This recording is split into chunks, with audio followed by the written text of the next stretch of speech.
Good afternoon, folks, and welcome to another Going Live with Global Science Show. My name is Sam, and welcome to today's chat. For those of you who have not joined us before, this is Going Live with Global Science Show, where we're going to meet another science communicator, scientist, and find out who they are, what they do, and why they're awesome. We'd love to know who you are and where you're watching from, so please do leave us a comment wherever you're watching us on. You might be on Twitch. I highly doubt it. You might be on YouTube. Maybe. You might be on Twitter watching us through Periscope. Please tell us who you are and where you're watching from.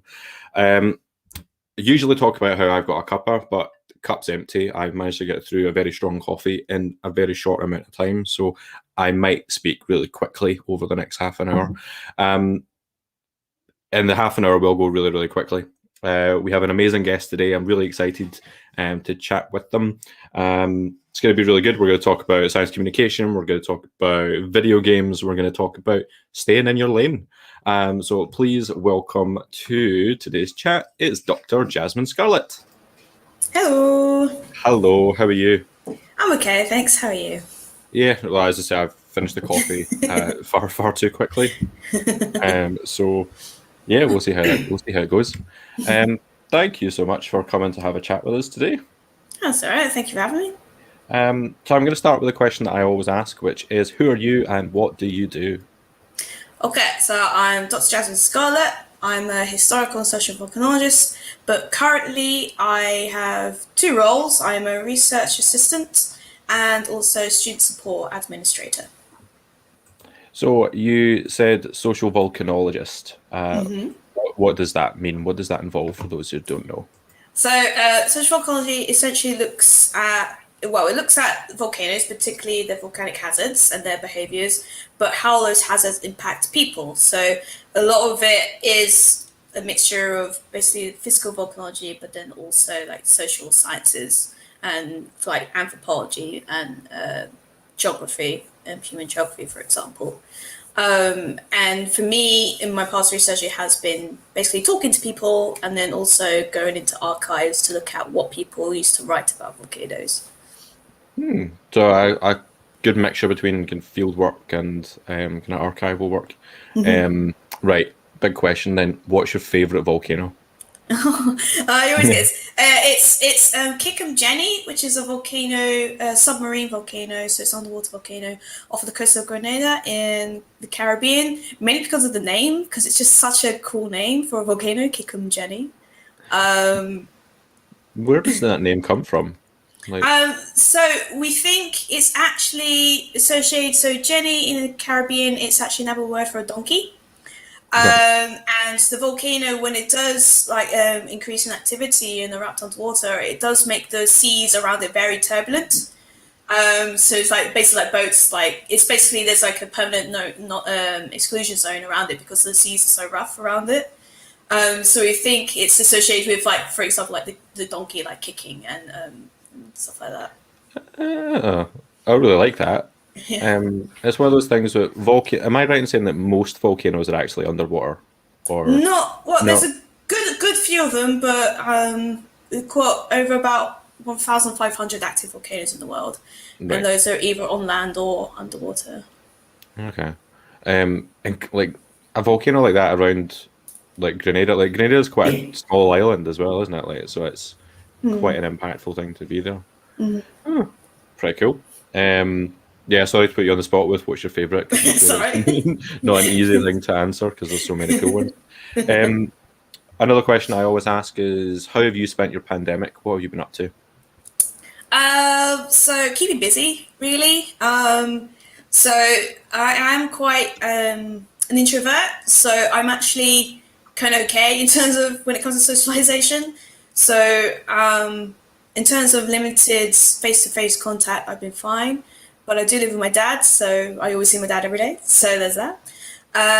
But for me, it's just been keeping busy. So applying for jobs because unfortunately I was made redundant last year. But then it's also just keeping up with contact with people. So having quite a lot of like Zoom parties and stuff like that, but also video games as well, which is a big part of it. And I've actually been increasing exercise as well. Well, I do my best because I do have a disability that does make exercise hard, but I've been doing my best to keep up with exercise. It's something I've been terrible at. Like, I think I've definitely like gone in the opposite direction and done far less. I think it was mainly because when like my way of exercising has always been like hill walking.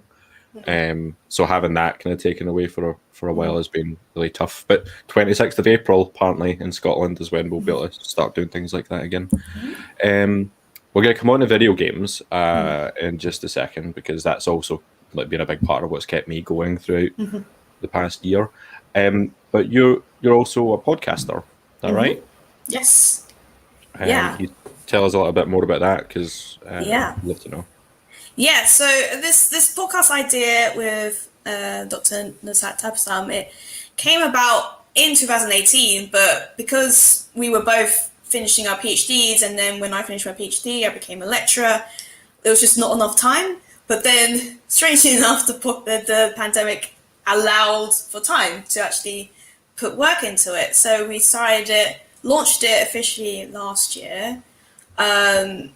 And the reason why we wanted to do this is because earth sciences are seen as one of the less diverse disciplines in STEM. So we wanted to kind of celebrate the diversity of the researchers and the research they do. And like I asked that question, but about what the podcast is and what it's all about. But we had your co-host on last week, so I've still got the banner set there, so people Nice. can check out what the What on Earth podcast is all about. Yes, so it's called What on Earth, and that was actually by public vote. So interestingly, when we thought of the name in 2018, there wasn't any other podcast called it, but now since then there's actually been a few that popped up also called What's Now, so it has caused a little bit of confusion, but we just like to say we were the original ones. The original. Yeah. And how many episodes are you on now? He's got quite a few. We're on 9 now. Yes. I forgot how many. Yes, we're on 9. Most recent one with Itati, who's a ecologist, restoration ecologist, and that chat was just really fun because I've always been a huge fan of Itati just through Twitter, so it was like really cool to actually find out what they actually do, because with like the people we've been targeting so far, we know a lot about their kind of like equality, diversity, inclusion kind of like work and activism in that way. We don't actually know what kind of research they do. So we have been reaching out to people. We're like, you're really cool, but we don't actually know what you do. That seems to be like there's a theme when it comes to like people of color working in science research, that people tend to know them for the EDI work by no fault of their own, but because they're kind of put at the forefront of those things, or they've had to do it themselves as well. So it's like really, really good to see that there's a place for them to actually just talk about like the research and the work they actually want to talk about more often than they're given that space to do. Exactly. Right, I'm going to leave that up there so that people can go and check it out. So you're on Apple, like on Apple. We're on like most listening apps. So the main one is Spotify, but we are on Apple, all the other ones. The two main ones people use will be Apple and Spotify anyway. Yeah. I think we're also on like Amazon Echo, so you can, if you got can just be like, hey, Alexa. Yeah. I get so confused with them, but yeah, if you go, hey Alexa, play What's in Our Podcast, and it might pop up. That'd be pretty cool. Nice. Well, people can try that. And hopefully it's yours that comes up and not one of these imposter ones. That's the thing. Right. I'm going to come back to video games because it's one of those things it's really kept me going over the past year. What is the top video game that you're currently enjoying? So I've been kind of, I would say, binge playing more like Final Fantasy 14. It's an online MMO, so like a multiplayer online role-playing game, and mainly I'm interested in that because I like role-playing games. So like, like kind of like the kind of like medieval kind of like fantasy setting, but also because I'm playing with a friend that I've known since my undergrad days, and we're just like really close. And it's just because we've not been able to see each other for a very long time. It's just been really nice to actually play with them, really. But also, I have been playing. What have I been playing recently? Oh, dog. Yep. Like that's live events. That'll be the postman probably. On Xbox, I have also been playing Sea of Thieves with friends. And that game was just fun, just like running around being a pirate and messing about, because no one really takes it seriously, even though there's players on there that do take it seriously. Because it's also one of those kind of like large open world kind of like games where there's like multiple people on the server, and like those people on the server are mean. And I don't like that. So that's why I don't play it as often as like Final Fantasy, because people on Final Fantasy, they're generally actually quite nice people. So. It's not like the Final Fantasy games are never ones that I've ever really played, and I think it's not out of disinterest. It's just it was never one I kind of grew up with or got to. I've got back into The Last of Us 2 recently, because if we haven't had enough trauma over the past year, it's fine to just like relive that all over again. I was about to say that's not a great choice, is it? No, like pandemic destroys the world, and like, it's just like really, really heartbreaking. But let's go through it all again. So that's kind of kept me going. But I recently picked up. I've got the Switch as well, so like Animal Crossing obviously took over a lot, but now it's Paper Mario. I've been playing the Origami King. But the reason I wanted to bring up video games is that, as well as like just as a kind of enjoyment thing, you've done a bit of SciComm alongside video games as well. Yes, actually made a paper out of it. Yeah, so I just done a bit of research. So like it all started a few years ago when I was playing Spyro, the Reignited trilogy. Just to just immerse myself in nostalgia, because I remember playing the original games on PlayStation 1. And there was one level in the first game where there was like a lava fall, and I was just looking at it and I was like, this doesn't look right. Like, that's not how a lava fall would behave. So I decided to just, for my own scientific curiosity, go through each of the 3 games and pick out basically where volcanism turns up. And basically just I wrote about it as a blog, like, this is what's accurate, this is what's not accurate, sort of thing. And it kind of evolved from there, where my co-author, co-researcher, Ed McGowan, he was like, this sounds really cool. Could I do it for Legend of Zelda Breath of the Wild? And I was like, go ahead, knock yourself out. And then he wrote a blog post about it, about Breath of the Wild. And we basically, over the year, we reviewed like several games that we had just in our catalogue of games, just looking at the volcanism in them. And then we were like, well, there's a conference coming up. Shall we just present it as a poster? So just for kind of like, because we had nothing else to do to present, it was like, let's just present this. So we actually presented our like findings from our different blog posts at the Volcanic Mathematics Studies Group annual meeting. And we actually brought our switches along, and sort of like as a demo. So like alongside our poster, it was like, hey, so do you want to play Breath of the Wild? We both have copies here. And just like, it was particularly interesting for people that have never like picked up a Switch before. They're like, oh, this is actually really cool. And it's like, yeah.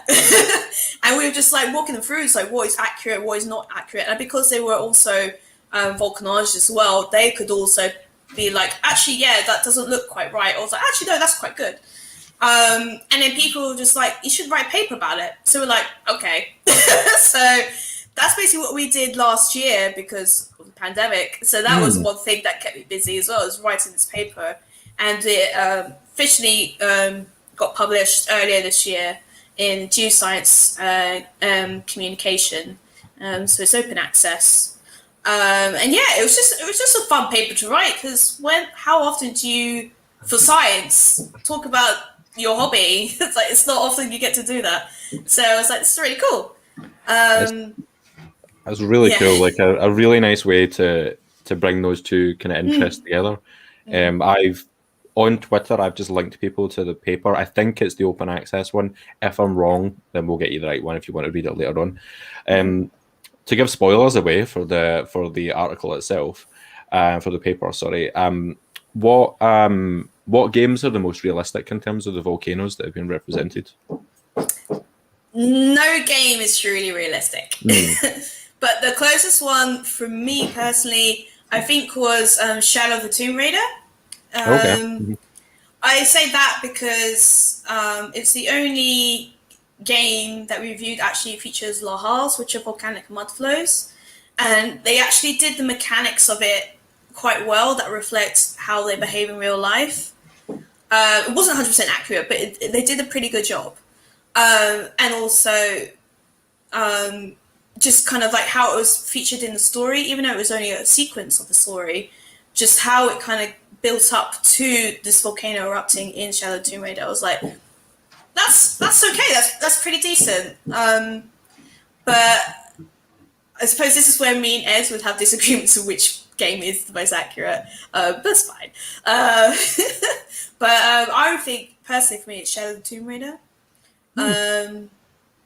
Yeah. Oh. That's like I would love to know, like, when they're designing these games as well, if they're working with the scientists in those fields to figure out, is this actually something that would like happen, and is it an accurate as much as they possibly can be representation? That's actually something me and Ed want to research in the future. Actually, find game developers that have worked on games that have featured volcanism in them, or maybe, if they allow us to, upcoming games they're working on. Just to talk to them about it. So, what is the thought process in terms of how they came up with these ideas and of these environments? Because we know for the games we focus on, they are popular video games that are mainly for entertainment and not for educational purposes. So we were just interested, like, how do you get that balance between accuracy and, that entertainment wow factor? So Yeah, I imagine as people are moving towards the kind of the move to more realism in games, which is definitely like a big part of it. We might start to see more of that, because I know that I'm not sure if you've played Hellblade: Senua's Sacrifice, which is a game which focuses a lot on a character from like a Nordic community, and the people that were in charge of the game went to Iceland and spent a lot of time there to replicate the landscapes that the game took place in, which was really exciting. I think they did the same for the most recent Assassin's Creed as well. So if they're looking at landscapes, and hopefully they can look at more things like geographical forms and volcanoes and how they operate. So definitely people should check out that paper, because it's just a really nice way to combine those two interests. yeah. And like for you knowing where your expertise is and where you can take that. Speaking of which, well, you see that segue that I'm going to try and talk about, like where your expertise isn't important. There's been a bit of controversy in the earth sciences this week, with people voicing opinions on things that they probably shouldn't be. Yeah. I don't know, you've got thoughts on it, so I do have thoughts on it. Yes. So, for context for people who are not aware, this week a professor in earth science decided to voice their opinions on vaccines and herd immunity and stuff like that, and it really cheesed me off, because it was, well, for one thing, it was misinformation. And it was just undermining the science communication of the actual experts about vaccines and immunity and whatnot. And like, for me, it's like yes, you're an expert, but there's a time and a place where you use that expertise. In this case, this was not the time or the place, because we got people that are like hesitant about taking the vaccine, and then you're voicing these opinions on a public platform like Twitter. People are gonna be like, oh, but they're an expert, therefore they must be right. And it's just like, that's where this whole idea of like staying in your lane, it's like, just stick to earth science. You don't need to divert into something else just because that's the most prominent science at the moment. Because I think that's kind of what people feel. It's like, particularly for me, it was like, well, I'm not an earth scientist. I'm not an expert in like vaccines or not. I feel a bit useless. I think that's just kind of the thing that is happening right now. It's like, well, actually, there's another bit of science, because obviously that's getting more funding now, more funding calls or whatnot compared to other sciences. But like, it's just like, leave it to the experts. Like, just don't, just stay quiet and just. Oh God, it was exhausting to see, because like, yeah, it's misinformation and it doesn't do anyone good. And particularly if you're on Twitter, if you're identify yourself as a scientist on Twitter, like, you kind of automatically become a science communicator. So you really have to be careful in what you say, because there is probably someone out there who, like, taking that information as truth, and they use that to make ill-informed decisions about, for in this case, taking the vaccine or not. And it's just irresponsible. It was irresponsible. Yeah, I think it's been a real problem over the past year in particular when it comes to people just not understanding that it's okay to just stay quiet. Like, you don't have to pipe up. Yeah. And like, you're right when you say that someone that's like, if you're a scientist on Twitter and you start talking about science, regardless of whether or not you define yourself as, you've become a science communicator in some respect. And it's just really take a step back, think before you speak. And the best people that have been doing like stuff to do with vaccines who are not, or just COVID-19 in general, who are not experts in that field, have been the ones that have just shared other people's work. Like, and like, just stay quiet. Like, Yeah. you don't have to. Yeah. It's really hard. But what do we do about it is really a really difficult question. Like, how do you get people to understand that? Yeah. When they see that, it's really difficult when they see that they are like, the fact that they are a professor and that they have authority, that therefore they have authority on lots of different things. Not Yeah. the case at all. Yeah, exactly. Yeah. But there was a lot of pushback, which was really good. So there was a lot of people just like the science drama queen being like, no, it's just not. Yeah. And lots of other earth scientists as well who've just been like, here's my take on it. No. Stop. Yeah. Stop. Yeah. I think, like, it really needs to take down its tweets. Like, if they're just being stubborn, be like, I'm right, and we're like, no, you're not wrong. You're wrong. You need to take those down, because it's probably causing a lot more harm than you actually think it is. Yeah. So, I mean, I blocked them and reported them, the tweet, but like, I mean, so I don't know if those tweets are still there, but you just need to keep quiet. Just keep quiet. Just shut up. just like, we don't care about your opinion. Please shut up and carry on with your job. Like, just teaching science. Like, oh goodness. As you can tell, I'm very triggered by it. But just please, like, no one cares about a white man's opinion on something they know nothing about. Like, please, just stop. Just stop. I think that's like, see when I retweet like later on to say like, check out this chat, I might just use that quote as like, no one cares about a white man's opinion on something they're not an expert on. That's exactly it. Okay, that's fine. I can take that. And if there's any pushback from that, I'll be like, shut up. I don't care. Yeah. I'm Yeah, right. yeah. You're wrong. Right, we're at 25 minutes in. As I said before we started, like, this half an hour does go really quickly. Also, I loved in that whole section there, I could see you kind of like restraining yourself slightly. Before we started, Jasmine asked, PG-13, right? We need to keep it within a certain level. Yes, please. It is only just after lunchtime here in the UK.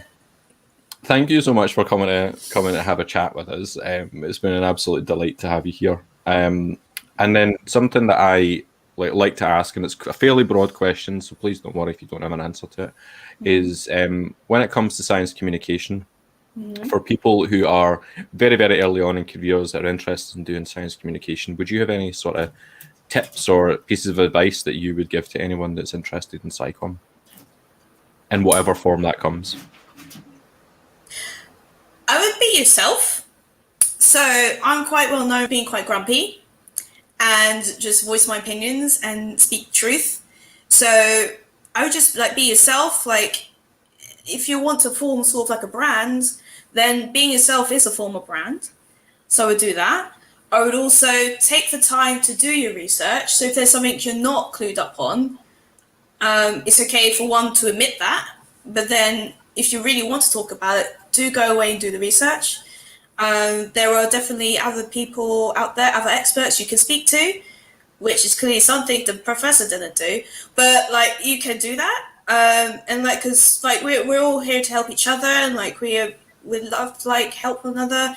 I mean, for me, I particularly do reach out to other volcanologists who are more an expert on something than I am, just to like confirm that I got my facts correct, and whatnot. And also, imagine you're speaking to your mum who has no idea what you're doing. That helps a lot. It helps me a lot in terms of keeping it simple and stripping back the jargon. Because, you know, most of the time, if you, like for me, if you're like a first generation, kind of like PhD kind of level person, imagining that it's a family member who has no idea what we're talking about does help, and actually makes things really clear as well. Some fab advice. Like, I think we've had a theme when it comes to when asking people what their advice would be is reach out to other people, because you're absolutely right. For the most part, the science communication community are very, very welcoming and open and friendly, and want to help other people who want to get started. So, a really good bit of advice there. And explaining something to like your mum or your dad, it's something I actually have trouble with still. Is whenever my mum and dad ask, "What have you been up to work-wise?" Like, how long have you got? And like I do a lot of different things. So yeah, very good advice. But something that does take a bit of work. So the more you do it, the better. Thank you so much for joining us. It is now almost half past. So yeah, people do go and check out Jasmine and Nuzhat's What on Earth podcast. Where can people find more about you? I mainly, well, I never shut up. I'm on Twitter mainly, not shutting up. So I am at Scarlett, all lower letters, _Jasmine. And that is actually kind of an inside joke for me, because most people actually call me Scarlett, because also it can be a first name. So that's why it's the way it is. So that's the main thing you can get hold of me. I have just recently locked my account for reasons I'm not going to disclose. But if you don't follow me, then it's not on purpose. It's because I'm trying to be quiet. That's totally fair. Like, I completely get it. Right. Thank you so much again for coming to have a chat. I am going to use the powers that I have to chuck you out of the room. But thank you so much for coming to have a chat with us, and I'll see you very soon. Bye. Another very, very quick half an hour. Like, really, really great to have Jasmine on to have a discussion. And I really can't wait to use that tagline to say, like, come and have a listen to this one. White men don't give us an opinion if you're not an expert on whatever we discussed today. We're going to be back again on Tuesday. And on Tuesday, we are welcoming a guest back who's been on before. So M. Dixon's going to be back again. But it's not just one guest, we've got two, because we're also going to be welcoming on Sarah Cosgriff. And Sarah has previously made a cross-stitch for Jasmine about being a grumpy volcanologist, which kind of encapsulates everything about who she is. So we're going to be having another half an hour chat on Tuesday, talking about identity in science communication. So I really, really hope you join us then. As always, if you want to come and be a guest and have a chat with us, you're always more than welcome to do so. You can get in touch with us at Global Sci Show on Twitter, send us a DM, and we'll come and have a chat. We're booked up until like June, so lots and lots of people want to come and have a chat. We'll definitely make time for you though. Until next time though, take care, stay safe, and we'll see you very soon.